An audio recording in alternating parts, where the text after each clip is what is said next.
प्रश्न पहिला. खालील प्रश्नांची प्रत्येकी एका वाक्यात उत्तरे लिहा. प्राचीन भारतातील विद्यापीठांची यादी करा. तक्षशिला, वाराणसी, वल्लभी, नालंदा, विक्रमशिला, कांची ही प्राचीन भारतातील विद्यापीठे आहेत. कोणकोणत्या प्राचीन भारतीय वस्तूंना परदेशात मागणी असे त्याची यादी करा. तलम कापड, हस्तिदंत, मौल्यवान रत्ने, मसाल्याचे पदार्थ, उत्कृष्ट बनावटीची मातीची भांडी या प्राचीन भारतीय वस्तूंना परदेशात मागणी असे.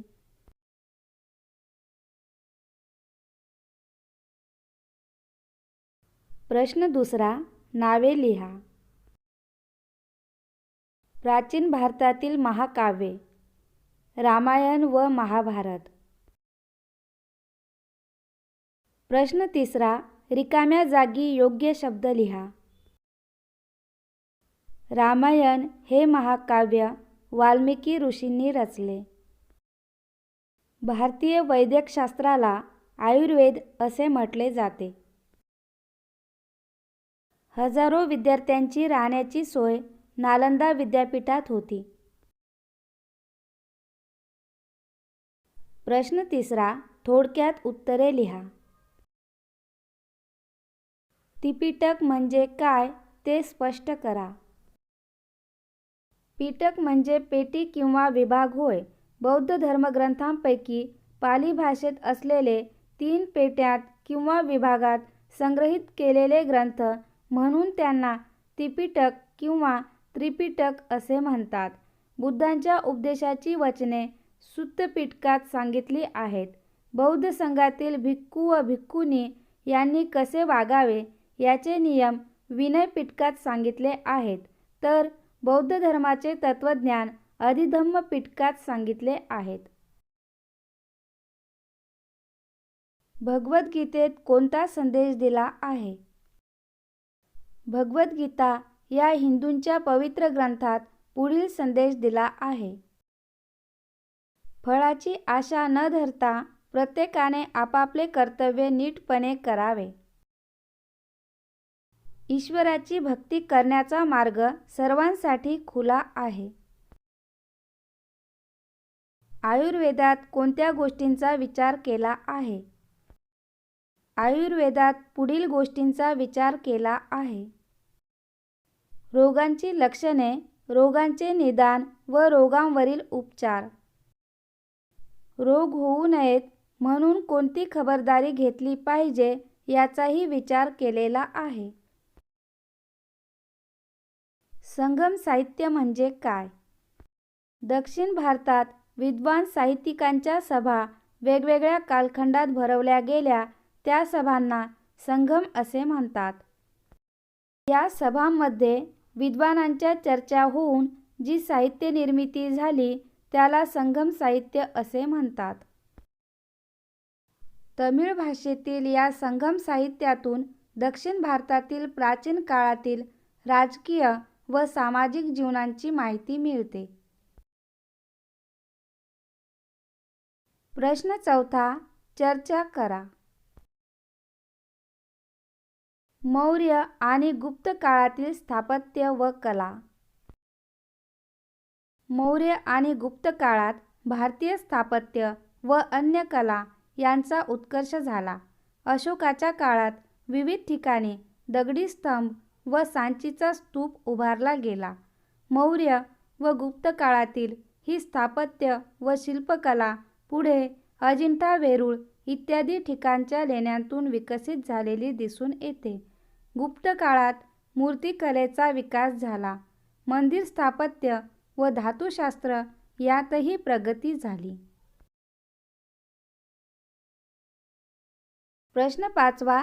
तुम्ही काय कराल? आयुर्वेदिक उपचार याविषयी माहिती मिळवून तुम्ही आपल्या दैनंदिन जीवनात त्याचा कसा वापर कराल? आयुर्वेदातील उपचार पद्धतीमध्ये वनौषधी, वनस्पतीजन्य औषधी, आहारविषयक नियम, व्यायामाचे विविध प्रकार आणि त्याद्वारे शरीरातील नैसर्गिक प्रतिकारशक्ती वाढविण्यावर भर दिला जातो. आयुर्वेदानुसार एका वर्षाची वसंत, ग्रीष्म, वर्षा, शरद, हेमंत व शिशिर अशा 6 ऋतूंमध्ये विभागणी केलेली आहे. त्या त्या ऋतूंमधील होणाऱ्या वातावरणातील बदलांप्रमाणे आपला आहारविहार कसा असावा याचे फार उत्तम वर्णन आयुर्वेदामध्ये केलेले आहे. त्यानुसार आपण आपला दैनंदिन आहार, विविध व्यायाम व औषधी वनस्पतींचा वापर करू शकतो. तुमच्या पाठ्यपुस्तकातील सांची स्तूपाचे निरीक्षण करा व त्यासंबंधी अधिक माहिती मिळवा.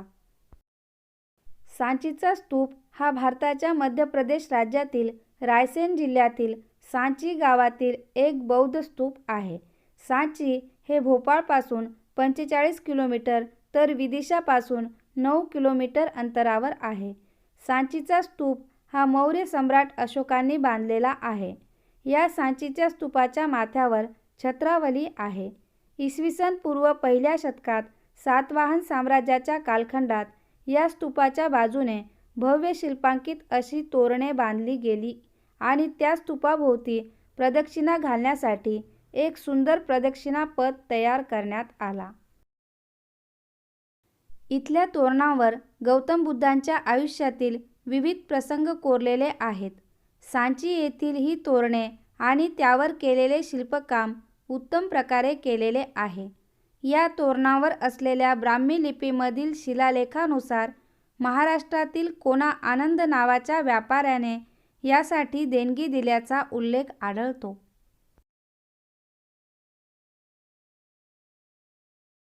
प्रश्न 6वा. पुढील प्रसंगी तुम्ही काय कराल?